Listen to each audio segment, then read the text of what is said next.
¿Cómo están, amigos? Les saluda José Toledo. Bienvenidos a Hora Cero, este programa que es de análisis y entrevistas de los temas que usted debe conocer. Sin duda alguna, hay muchas preocupaciones en diferentes partes del país por los últimos casos, tanto de fiebre amarilla como de leptospirosis. Vamos a hablar justamente de aquello. Les recordamos que nos pueden seguir a través de RTW24 en YouTube y también un pool de medios, RTU en canal 177 por DirecTV, en Stream TV y por supuesto en CNT y Claro en canales 14. Bienvenidos y saludos también a los ecuatorianos que nos siguen por diferentes partes del mundo.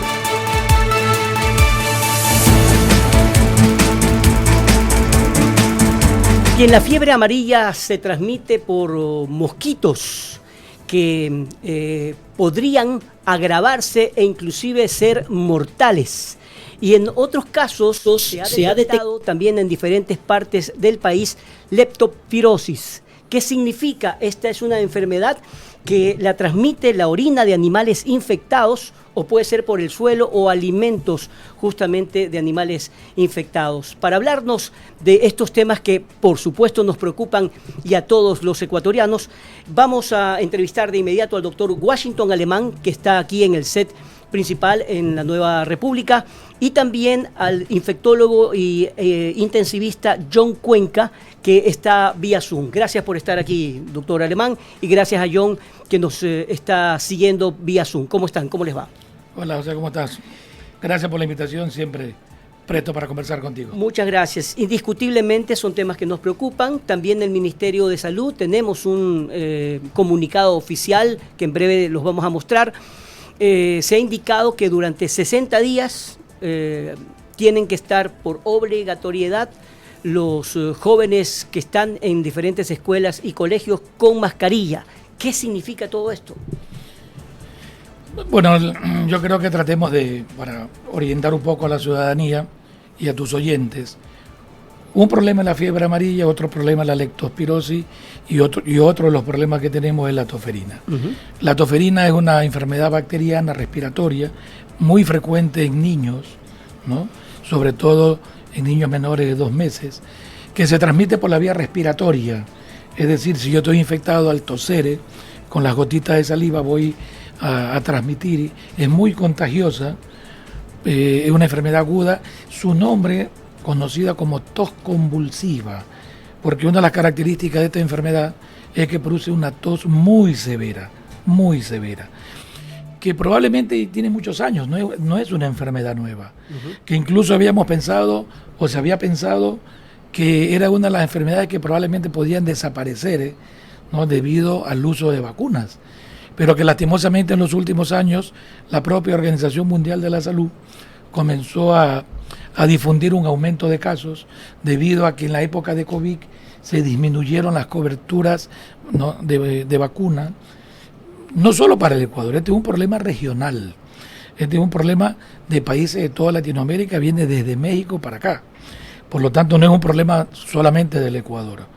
Por lo tanto, en este momento, dentro de las diferentes estrategias, el uso de mascarilla básicamente está dirigido para niños o pacientes o personas que tienen síntomas respiratorios y que tienen que acudir probablemente a un centro, en este caso educativo, ¿no? Pero el comunicado habla de, en general, estudiantes, no habla de determinada edad, sino que definitivamente por 60 días todos los estudiantes usen mascarilla. Por eso, pero estamos hablando básicamente, o al menos se va a priorizar, son los niños, son los estudiantes en épocas escolares, ¿ya? Si bien es cierto, tanto sanos como enfermos, en teoría van a usar mascarilla, la idea es que si hay un niño que tiene síntomas, hay que tratar de evitar que vaya a la escuela. No es la única medida la mascarilla ayuda, pero probablemente la mejor estrategia es tener a los niños en la escuela para poder vacunarlos, para tratar de poder contener esta enfermedad, porque esta es una enfermedad que se puede prevenir con vacunas y en caso que haya enfermos se puede controlar o ayudar con antibióticos. Y las personas vulnerables que de repente son de la tercera edad o que han tenido en su momento cuadros graves, por ejemplo con COVID, ¿tiene algo que ver con aquello? Mira, la vacunación está dirigida hacia los grupos vulnerables.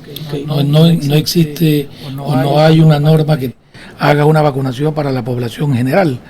No, la recomendación es que cada 10 años personas que de alguna u otra manera tienen enfermedades inmunodeficientes o son grupos vulnerables se vacunen con una dosis, sobre todo los adultos mayores. Pero aquí yo sí quisiera hacerte una aclaración para tratar de poder llegar a la ciudadanía, como es el caso de las mujeres embarazadas. El embarazo no es una enfermedad, pero es un proceso fisiológico en donde tú puedes tener una inmunodeficiencia transitoria. Y la importancia de vacunar a una mujer embarazada es fundamental en este momento, porque la madre va a transmitirles los anticuerpos que ella produce secundarios a la vacuna a su bebé. Y durante los 2 primeros meses de nacimiento del bebé va a poder tener anticuerpos de la mamá y se va a poder defender ante la presencia o no que haya de la bacteria en este caso. Acordémonos que la primera dosis de la vacuna es a los 2 meses. Por eso que estos niños, los que tienen menos de 2 meses, son los que están más expuestos a tener, ¿no es verdad?, toferina, y son los que lastimosamente tienen mayor mortalidad. Y cuando hablamos de embarazo, ¿significa en todo el periodo? No, normalmente la administración de una sola dosis en el último trimestre del embarazo. Hay sitios en este momento donde, por ejemplo, el Ministerio de Salud o en general se ha dicho esta es la zona más vulnerable, o estamos hablando a nivel nacional. Creo que el Ministro de Salud y el Ministerio de Salud han sacado un mapa mostrando cuáles son las provincias más afectadas. Guaya y Pichincha parecería ser que son algunas de las más afectadas, siendo Pichincha donde mayor mortalidad hemos tenido.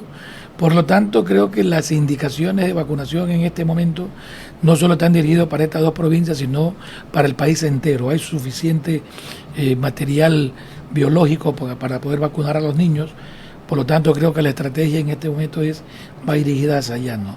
Acuérdate que los grupos antivacunas que salieron en la época de COVID, lastimosamente son los que más daño han hecho a muchas de estas enfermedades, que muchas de ellas deberían de haber desaparecido.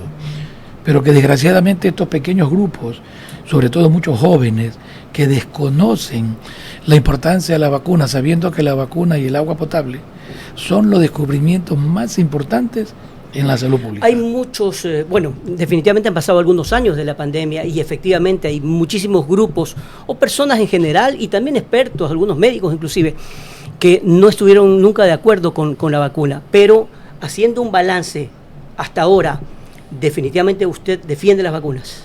O sea, no es que yo la defienda, la historia creo que es lo que te marca los resultados, ¿no? Enfermedades que han desaparecido como la viruela, como la poliomielitis. Acuérdate que hay vacunas que van a ayudar a desaparecer enfermedades y hay otras vacunas que van a ayudar a contener enfermedades. Y hay otra vacuna que probablemente su eficacia no sea igual, o sea, no todas las vacunas son iguales. Por lo tanto, no podemos meterlas a todas en el mismo saco, ¿no?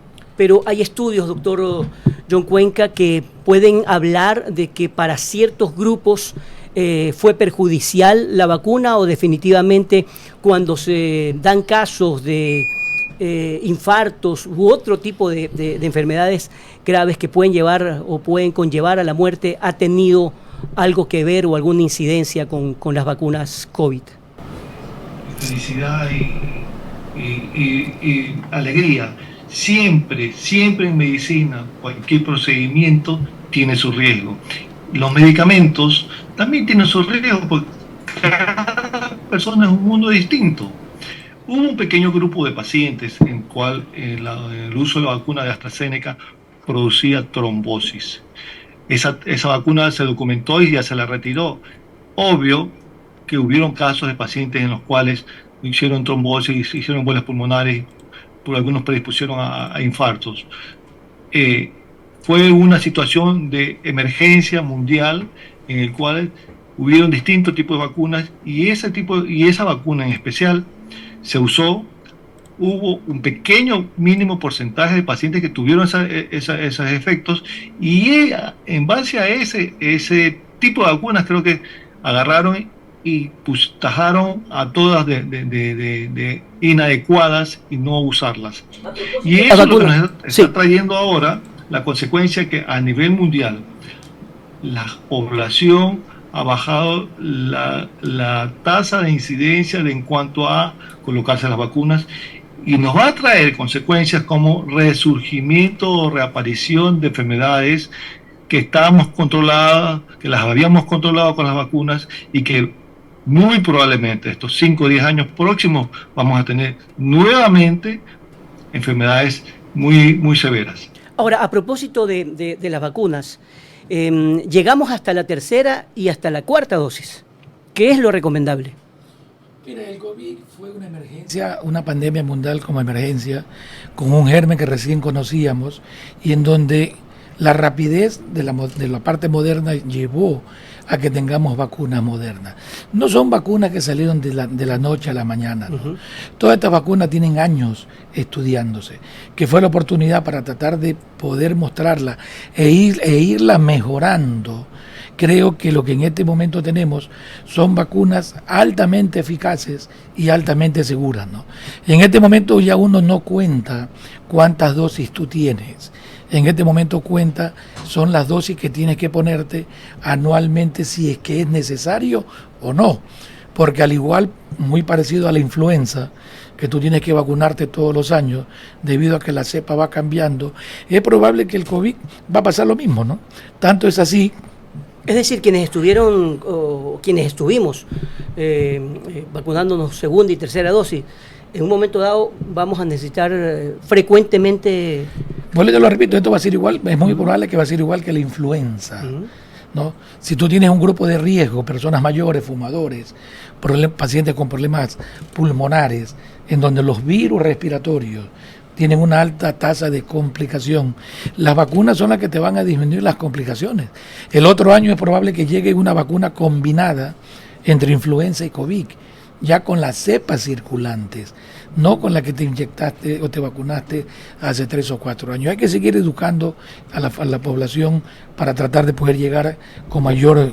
Justo cuando yo les preguntaba a los dos, doctor Washington Alemán y doctor John Cuenca, ¿qué tanto aprendió la población y el propio Estado en general de la pandemia?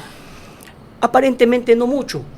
Es como una moda en donde todo el mundo se preocupaba, nadie se quería morir, por supuesto, pero después ya la situación es distinta y siempre hemos dicho que el mejor seguro médico es la prevención. ¿Hay prevención a nivel general? ¿Estamos pensando en políticas públicas como Estado y como gobiernos seccionales, aparte de las familias como tal? Mira, desgraciadamente... Yo creo que si uno acoge tus palabras que aprendimos de la pandemia, muchas de las cosas que la aprendimos creo que se han ido olvidando, ¿no? Parece ser que los sufrimientos, muertes y todo lo que pasó, gran parte se ha olvidado, ¿no?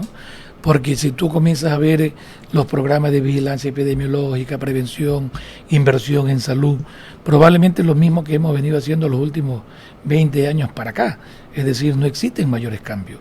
Creo que hay que seguir insistiendo en tratar no solamente lo que el COVID nos enseñó, sino las cosas que están escritas, cosas que no hay que inventarlas. Lo que hay que buscar son estrategias para implementarlas, que ese es uno de los problemas dentro de la salud pública. Estamos en Hora Cero. Vamos a ir a una pausa comercial y conversamos sobre este tema que, por supuesto, sigue preocupando a los ecuatorianos y del que hay que aprender permanentemente. Ya regresamos.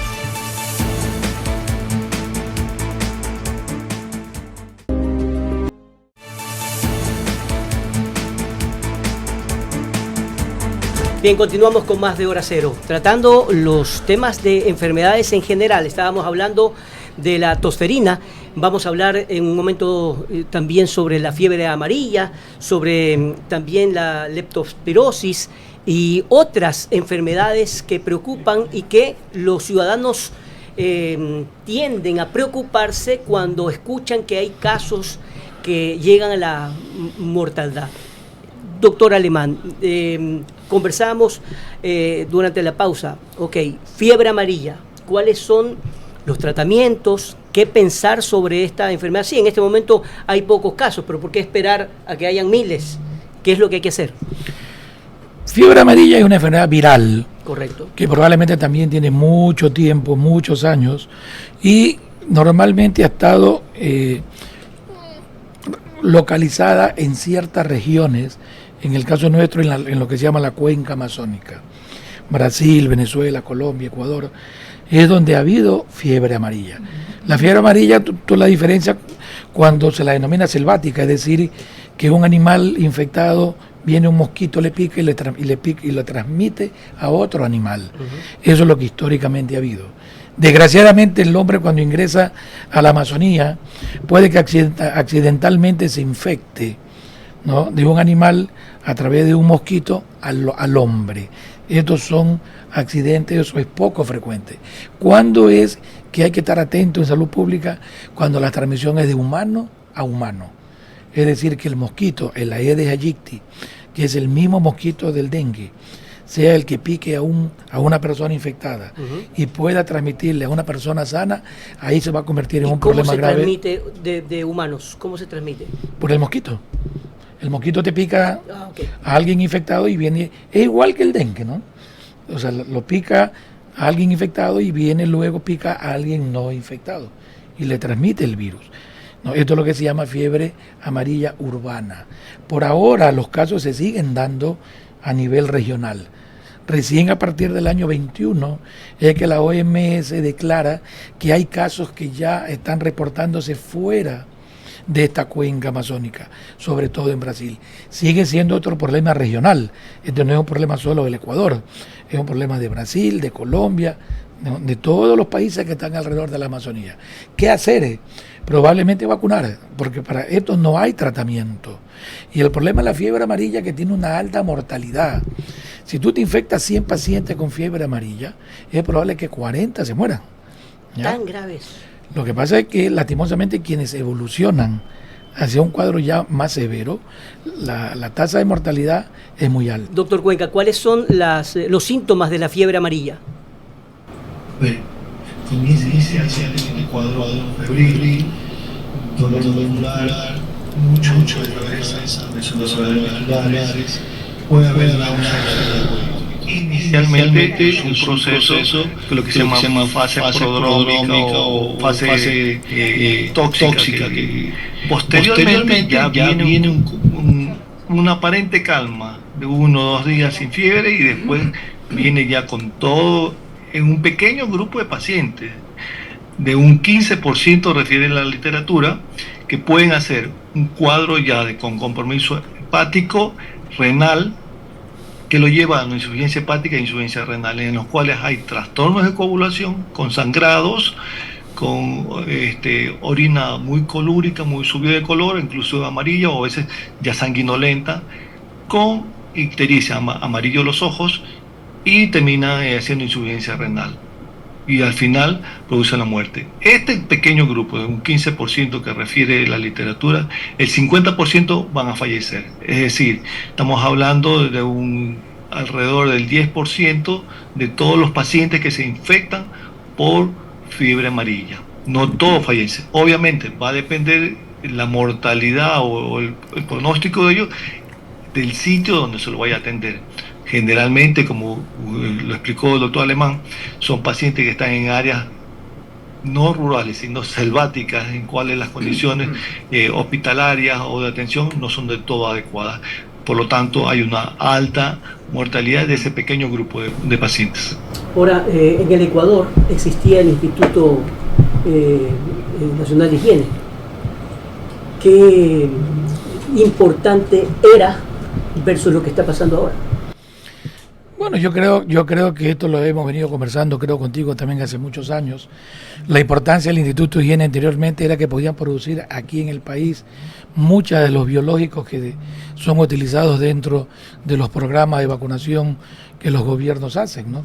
Aparte de eso, el instituto te producía el suero antiofídico, que es el medicamento para todos los accidentes por mordedura de serpiente. Por lo tanto, creo yo que su ausencia, ¿no?, o al menos el hecho de que en este momento ya tenga varios años que no produce biológicos, hace que el país tenga que importar medicamentos ¿no? Lógicamente con los mayores costos que esto representa.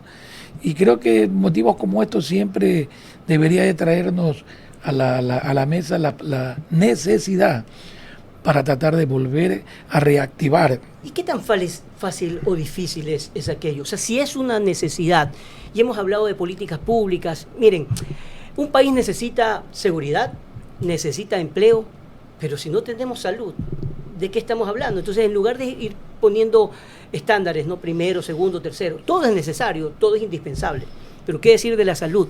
Y si esto lo han recomendado ustedes los especialistas, ¿qué se necesita para que se cumpla? Yo creo que es una decisión política, ¿no?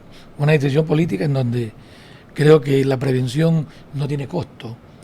Lastimosamente a veces invertir en prevención para muchos políticos no hay una imagen como son un puente, una calle. No son obras visibles. Exactamente. La prevención, cortes de cintas. La prevención es algo que políticamente, cuando uno conversa con muchos políticos, como hemos conversado, no ves tú la inversión que tú haces, ¿no?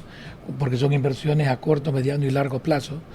Y desgraciadamente no forman parte de muchas de las agendas de los gobiernos. Ahora, pero el ministro de Salud viene, además de una familia de médicos importantes, de instituciones privadas, clínicas, entendería que podrían haber reuniones para que él comprenda esta gran necesidad que existe en el país. Mira, tuvimos un gobierno donde un vicepresidente era médico, ¿no?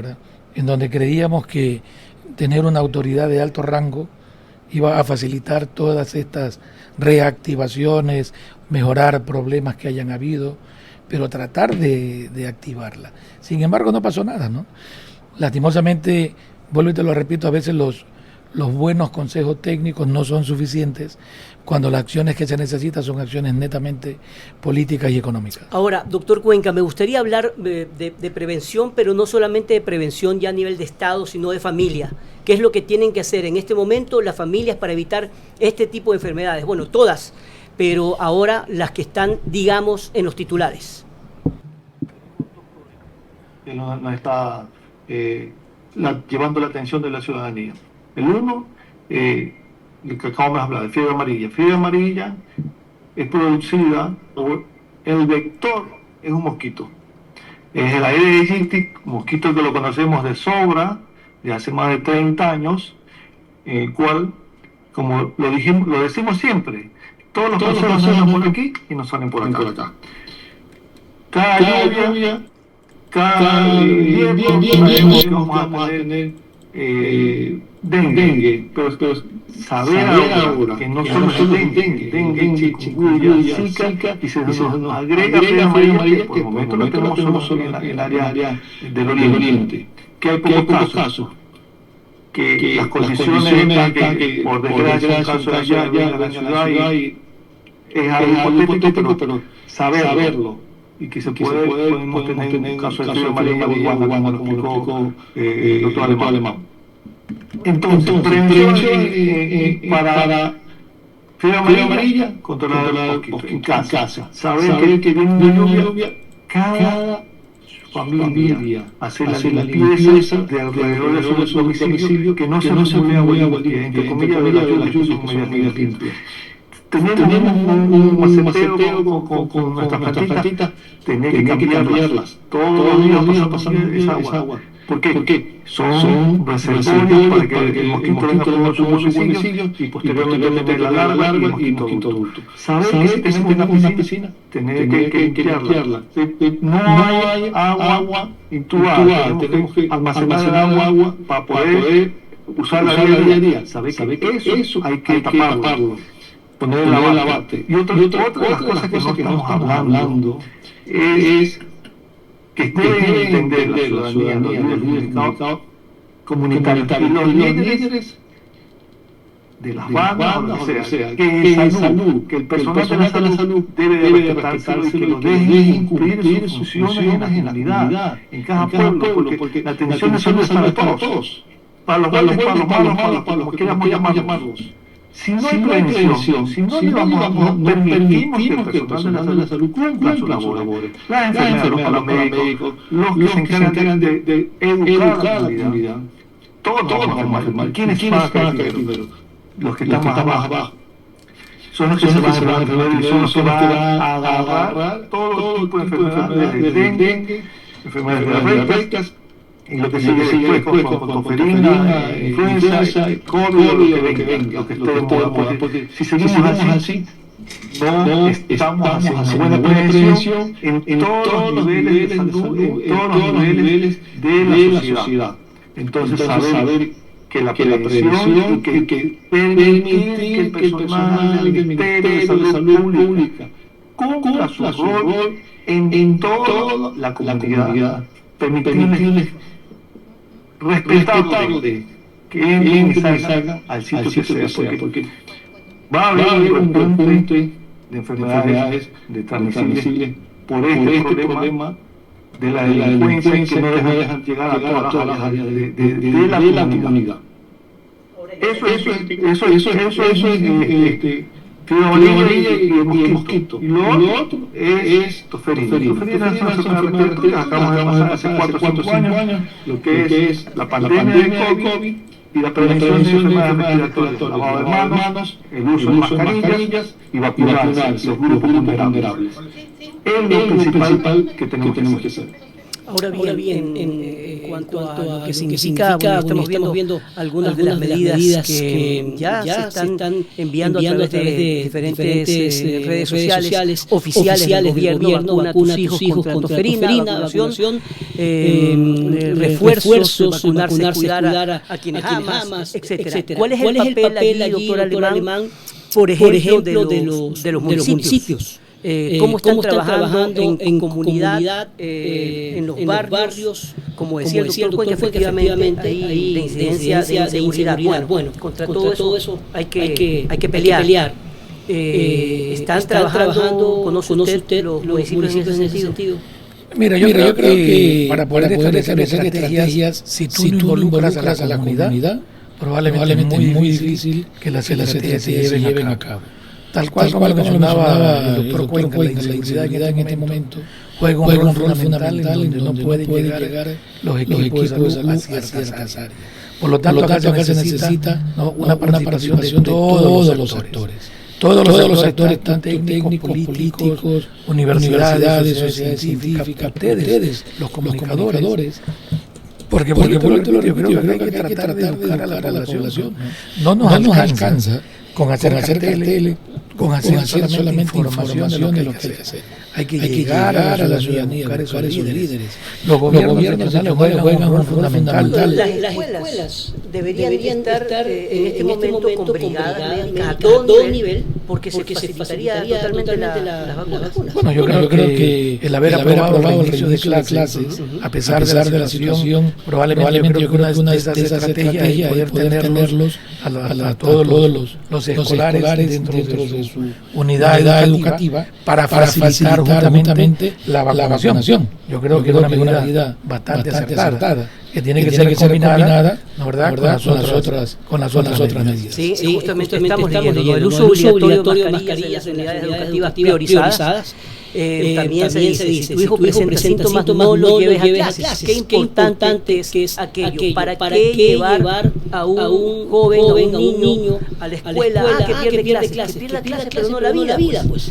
Y acude de inmediato al médico que va a solicitar por supuesto un certificado. Su educación está garantizada, aún si debe quedarse en la casa por salud. Qué importante que es que los establecimientos educativos también comprendan aquello. Yo creo que hay una palabra que se llama percepción de riesgo, que hay que tratar de implementar dentro de toda la población, ¿no?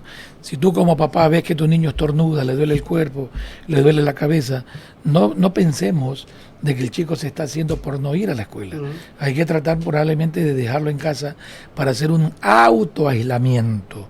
Y eso es lo que hay que seguir practicando, ¿no, verdad? El autoaislamiento de acuerdo a la percepción de riesgo y peor la que una persona automedicación también. Y evitar la automedicación. Por eso es necesario que, si bien es cierto, la gran mayoría de enfermedades respiratorias son virales, en donde no requieren tratamiento, ¿no? En el caso de la toferina sí hay que dar tratamiento antibiótico, por eso que es necesario que sea visto por algún facultativo para poder tratar de llegar a un diagnóstico lo mejor posible. Vamos a una pausa comercial y continuamos con la parte final de nuestro programa.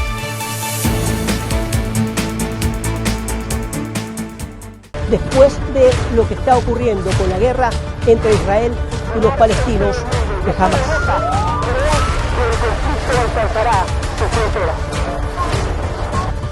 En marzo del 2004, España fue sacudida por el terrorismo. Aquí en Madrid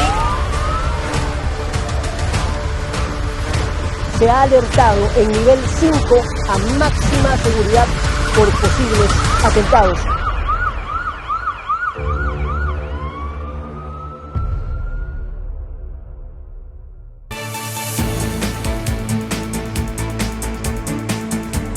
Continuamos con la parte final de Hora Cero, hablando de temas que nos preocupan, de las enfermedades que están acechando a diferentes partes del país, de la necesidad de prevención, pero también de políticas públicas. Estamos conversando con el doctor Washington Alemán y con John Cuenca.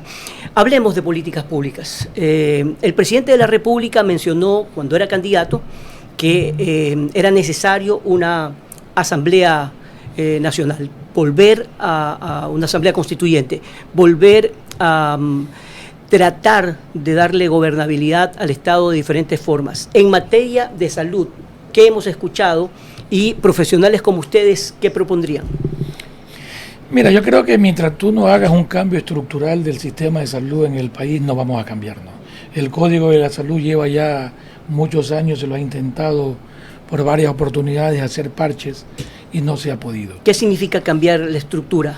Mira, cuando tú lees y cuando tú ves nuestro sistema de salud fragmentado, segmentado, burocrático, corrupto, hace que sea uno de los sistemas de salud más atrasados dentro de la región, ¿no? Por eso es de que una de las propuestas es tratar de crear una comisión adjunta a la presidencia de la República que elabore un borrador, ¿no? que sea integrada por técnicos, para que esto luego sea entregado a la Asamblea para que sea discutido. Pero se necesitan medidas inmediatas. El tratar de que los gobiernos seccionales tienen que participar dentro de lo que es salud. El hecho de que salud y educación sean solamente parte del gobierno hace que muchas veces los gobiernos seccionales no quieran meterse ni tocar, ¿no? A pesar de que hay muchos artículos que en prevención deberían de hacerlo. Por lo tanto, se requiere, ¿no, verdad?, volver a tratar de reorganizar un sistema sanitario acorde a lo que el país necesita. Ya, ese es yo diría que una de las primeras medidas y muy, muy importantes, cambiar esa estructura. Pero eso no es de la noche a la mañana. Es decir, eso significa tener un pensamiento crítico, reuniones, comités, etcétera. ¿Ha habido algún acercamiento, no solamente del Ejecutivo, sino también del Legislativo para hacer esos cambios? Mire, esto se viene discutiendo hace muchos años, ¿no? Hay varios asambleístas médicos, legisladores médicos, que ya han llevado propuestas a las comisiones de salud, pero que vuelvo y te repito, a veces hay intereses políticos que no dejan esto avanzar. Yo creo que esto debería ser una propuesta técnica inicialmente para luego tratar de ser socializada dentro de los principales actores que haya. Aprovechar que si es que el gobierno actual desea hacer una asamblea constituyente para tratar de cambiar algunas normas en el país, es necesario que salud y educación también vayan acordes a esos cambios dentro de la actualidad, que se manejan muchas cosas, ¿no? ¿Cuál es su opinión, doctor Cuenca, sobre esto? Tanto asambleístas como gobierno entiendan que la salud no debe ser un botín para algo, sino tiene que ser pensar en función de toda la comunidad, porque en el momento que comenzamos a pensar que el Ministerio de Salud Pública es un botín político en el cual a ti te toca esto, a ti te toca, pierde la salud, pierde el país, pierde la comunidad. Ahora, cuando hablamos de temas que intervienen sí o sí en materia política, siempre vamos a encontrar una división en el país. Pero ahí es cuando yo digo, cuando hay políticas públicas, deben estar totalmente alejadas de la política como tal. Es decir, no importa de qué color político venga la propuesta, sino hacia dónde se enmarque. Por eso yo decía que en tiempos de la pandemia, en la presidencia del presidente Lasso, fue un éxito en su momento, porque nadie se quería morir. Amarillos, verdes, rojos, etcétera, se pusieron de acuerdo hasta cierto punto, pero luego fue como se estancaron, ¿verdad? Y aquí es donde entra la población en general. No habíamos vuelto a conocer de casos emergentes hasta ahora, que vemos algunos casos, es decir, nos preocupa, etcétera, pero inmediatamente nos salta, sobre todo a muchos comunicadores que nos acordamos perfectamente de lo que pasó en pandemia, que esto no lo queremos volver a vivir nunca más. Yo creo que lo que tu comentario es muy oportuno, porque no necesitamos políticas de gobierno, sino necesitamos políticas de Estado. Y creo que hay muchas cosas que están escritas. O sea, yo creo que acá no hay que inventar probablemente el agua tibia, ¿no? Hay sistemas de salud en países escandinavos en donde probablemente lo que hay que tratar de buscar es cómo tú lo adaptas de acuerdo a las circunstancias que el país tiene. Y esto fraccionado que hay, tratar de hacer un sistema único de salud para aprovechar recursos, para aprovechar un sistema sanitario que sea netamente preventivo, pero que también maneje todas las patologías propias nuestras. ¿Podríamos decir que los hospitales en general están preparados? Están preparados para cualquier cosa, no estamos hablando solamente de una pandemia. Lo que pasa es que esa visión asistencialista, en donde son necesarios hospitales, probablemente no es la mejor visión. Porque mientras tú construyes más hospitales, quiere decir que tienes más enfermos. El mejor hospital es el hospital vacío, porque quiere decir que no lo necesita la población. Pero para eso necesitas hacer prevención. Por lo tanto, no es el mejor gobierno el que hace más hospitales. El mejor gobierno es el que hace agua potable, el que hace alcantarillado, el que hace letrina, el que hace medio ambiente, el que hace ciudad saludable, trabajo saludable, justamente para prevenir. La idea es tratar de ir hacia un camino de prevención y no hacia un asistencialismo, que es el que se te consume todos los presupuestos, ¿no? Está claro, doctor Alemán y doctor Cuenca, que si estamos hablando de estos temas es porque no se ha resuelto en lo absoluto la gran problemática del sistema de prevención. En ese sentido, por ejemplo, ¿cuál podría ser el papel de la academia, de los propios hospitales que son privados y de la familia en general, de la comunidad en general?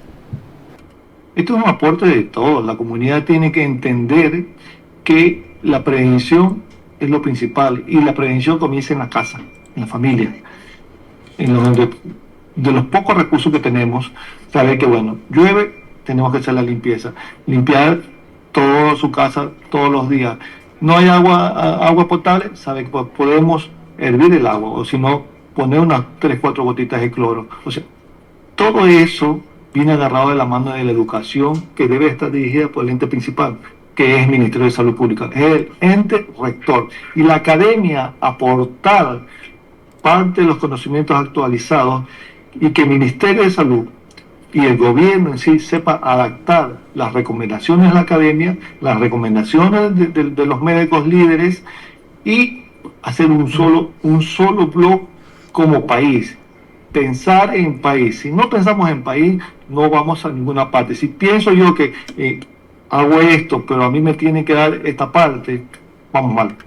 Todos tenemos que aportar lo mejor que tenemos cada uno por el bien del país, porque esto es lo único que tenemos y aquí donde vivimos vivirán todas nuestras próximas generaciones. Quiero insistir un poco en la prevención de padres y madres de familia en general, con respecto a lo que está ocurriendo con estas enfermedades que nuevamente se están presentando o que al menos han puesto en alerta y en titulares a nivel general, porque evidentemente la desinformación o también la automedicación es peor todavía, es decir, la ignorancia es peor todavía a un tratamiento. Y en ese sentido mucha gente se desespera porque dice, no tengo dinero para pastillas, no tengo dinero para llevarlo a un médico. ¿Qué hacer? ¿Cuáles son las primeras cosas importantes que hay que tener, por ejemplo, en casa? Yo decía, ¿cómo es posible que después de la pandemia uno no esté preparado en su casa para tener un botiquín? ¿Y qué es lo que primero debería tener en un botiquín? Mascarilla, alcohol, etcétera. Bueno, eso es lo que menos hay en una casa hoy en día. Es increíble. Pequeño botiquín, paracetamol siempre que tiene que estar a la mano, el alcohol que usted refiere, una sala de hidratación oral, aquel paciente que tiene diarrea o tenga que hidratarse con la sala de hidratación oral. No tengo mucho moco nasal, el uso de los lavados nasales con agua con sal. Podemos hacer los lavados nasales para limpiar la vía aérea respiratoria, paracetamol, y posteriormente acudir a un centro de salud para recibir la atención médica y me oriente, a mí como paciente, me oriente hacia qué patología estoy cursando. Proceso respiratorio, proceso gastrointestinal, proceso vectorial, que es lo más común que tenemos. No hay más. Entonces, si posteriormente, segundo o tercer día, persisten los síntomas, saber que tengo que regresar al centro de salud, y si estoy peor, el centro de salud será el que me tiene que derivar a escenario hospitalario. Obviamente el centro de salud debe disponer de un área de diagnóstico, o sea, un laboratorio de diagnóstico que pueda aportarle al colega más datos sobre el paciente, y posteriormente, bueno, ya se verá qué tratamiento requerirá, si se trata de un proceso no viral, sino bacteriano o vectorial. Ahora, indiscutiblemente, doctor Cuenca, yo recuerdo que en su momento, cuando yo lo entrevisté y varias veces en tiempos de pandemia, indiscutiblemente hubo muchos pacientes de mayor riesgo. ¿Qué se tiene que hacer con las personas de la tercera edad? Sabemos perfectamente que son los más vulnerables, al igual que los niños, pero ¿qué es lo que deberíamos hacer con ellos? A ver, pacientes de tercera edad son pacientes que siempre vienen agarrados de la mano consigo, que tiene la pastillita para la presión, que tiene la pastillita para el colesterol, o que toma aspirina, o que está con su gastritis. O sea, ya no es un paciente cualquiera. Proceso, siempre sabe que paracetamol es la única droga para la fiebre. Digo la única. Acabo de ver a un paciente el día de ayer que ingresa con un cuadro de dengue y ha tomado un antiinflamatorio X. Ya tiene las plaquetas bajas. Probablemente ese 10% de pacientes con dengue que se pueden complicar, le agrega un antiinflamatorio, baja más la plaqueta y empeora el cuadro clínico y más tiempo de hospitalización que el que no debe de ser. O sea, saber que paracetamol es la dosis indicada para bajar temperatura o para el dolor. Si ese paciente es hipertenso, tampoco puedo dar antiinflamatorio porque me sube la presión arterial. Si tiene problemas cardíacos, tampoco le puedo dar antiinflamatorio porque me retiene el líquido y me hace más insuficiencia cardíaca. Entendamos, paracetamol es el medicamento para la fiebre y para el dolor muscular. Salvo que tuviese una cirrosis avanzada, no podemos dar paracetamol ni tampoco antiinflamatorio. Tengan mucho cuidado. Fiebre, paracetamol. Si ese paciente viene con mocos, saber que en los primeros días todos los procesos virales son igualitos. Moco, si es blanco el moco, sabemos que es un proceso viral y que ese proceso viral lo vamos a tratar con paracetamol y a un antialérgico. Si ya el moco es verde, saber muy probablemente más allá del tercer o cuarto día puede estar agregado un proceso de tipo bacteriano y que requiere antibióticos. En el camino tenemos que ver si está respirando aceleradamente, o si ya en la pandemia supimos la importancia del aparatito que se llama oxímetro de pulso, que es este aparatito que me va a medir la saturación de oxígeno, y que si ese pacientito tiene menos de 90 de saturación, le está faltando oxígeno y que requiere ir a un área hospitalaria. Pero si está saturando 96, 97%, no debe de ir a ninguna área hospitalaria. Y no estresarnos. Saber que si el paciente está orinando, quiere decir que está bien hidratadito y que sus riñones están funcionando más o menos adecuados.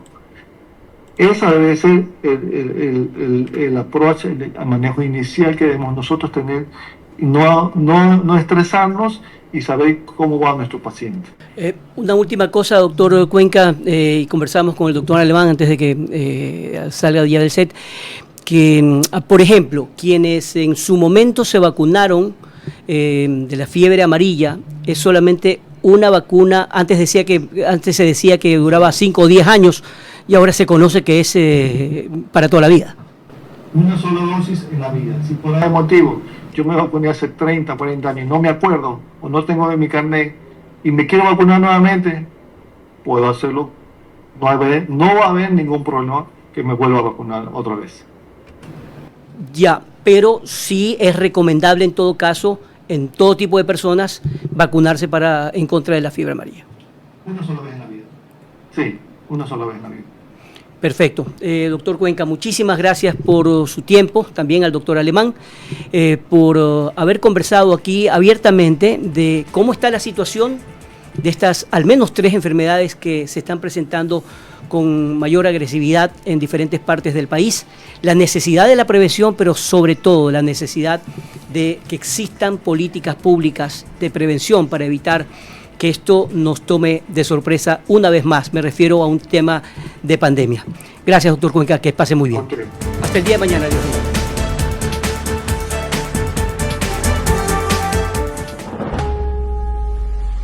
Los ecuatorianos que salieron del país en